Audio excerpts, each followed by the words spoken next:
What's up? Magandang araw sa mga idol natin yan. Pag-uusapan natin ngayon kung paano ba makakapag-stream sa YouTube at Facebook ng magkasabay. Meron kasi mga platform na magagamit mo sa YouTube at Facebook at makakapag-stream ka ng sabay pero may bayad. Pero itong tuturo ko sa inyo is libre lang gamit ang OBS Studio. Okay, umpisahan na natin. Punta tayo ng Google Chrome, facebook.com, kung saan nakalagay yung Facebook page natin. Syempre, ito yung Facebook page ko ni Idol Gaming. Yan. Sa mga hindi pa nakapollow, follow nyo na yung Facebook page ko, mga idol. Yan, ni Idol Gaming. Nagla-live ako dyan araw-araw. Follow nyo na lang, mga idol. Maraming salamat. And syempre, balik tayo sa topic. Click natin tong live.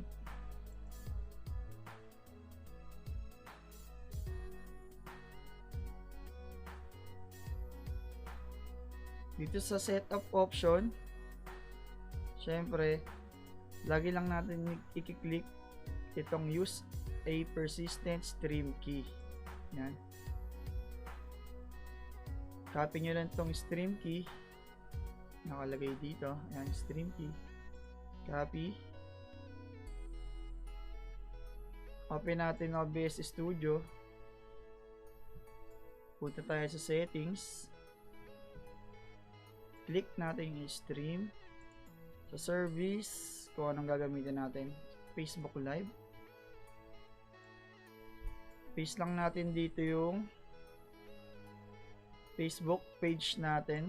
Yung kinuha natin sa Facebook page natin na stream key. Apply. Click natin. Okay. Balik tayo sa Google Chrome. Add tab. Punta naman tayo sa YouTube page natin. So, sa YouTube channel natin. Kung saan tayo magla-livestream din. Yan. Kung nakalagin na yung account nyo dito, syempre sa desktop nyo, nakalagin na automatically yung account nyo kung saan kayo mag-i-stream. Click nyo lang itong create. Click nyo yung go live. Yan.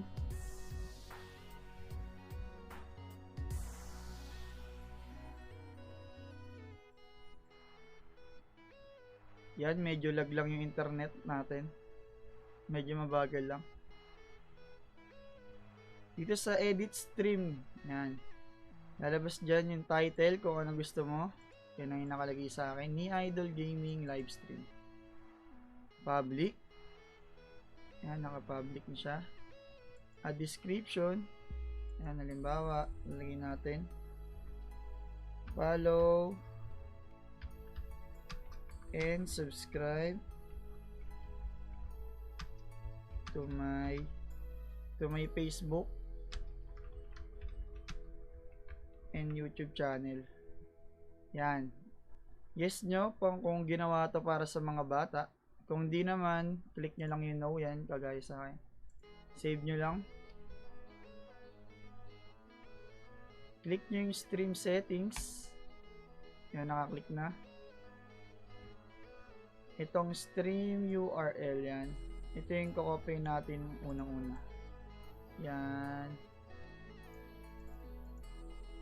Click natin yung copy. Balik tayo sa OBS Studio.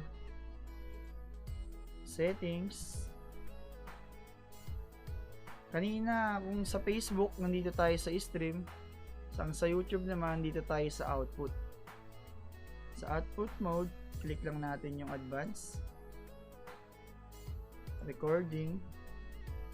Dito sa type, custom output lang pipiliin natin. Sa output type naman, output to URL. Yan. Mga idol, kitang-kita naman. Yung kinapi natin kanina dito sa stream URL ng YouTube, pipaste natin siya dito sa file path or URL. Okay, paste. Maglagay lang tayo ng slash. Yan, slash. Pagkatapos yan, balik lang tayo sa ating YouTube channel. I-copy naman natin yung stream key natin. Yan, stream key. Copy. Pagkatapos yan, balik ulit tayo sa ating OBS Studio.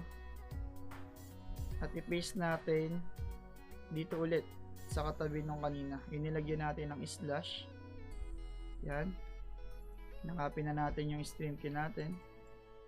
Click apply. At okay.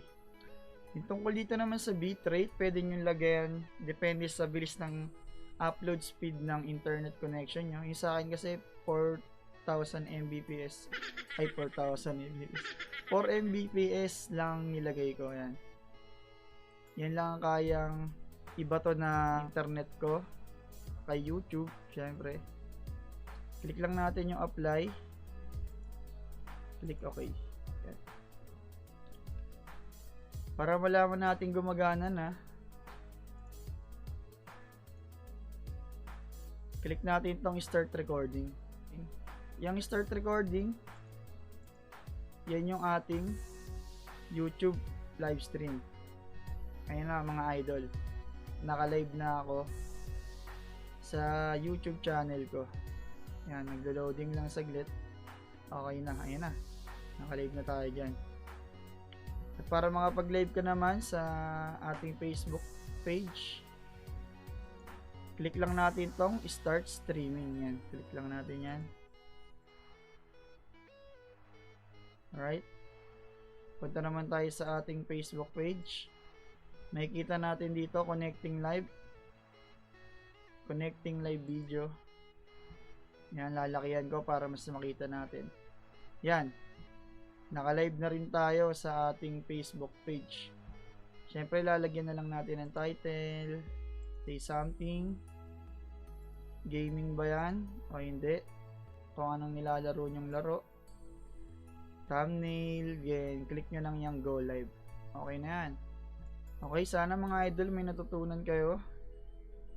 Ganoon lang kadali kung paano tayo makapag-stream sa Facebook at YouTube ng sabay gamit ang OBS.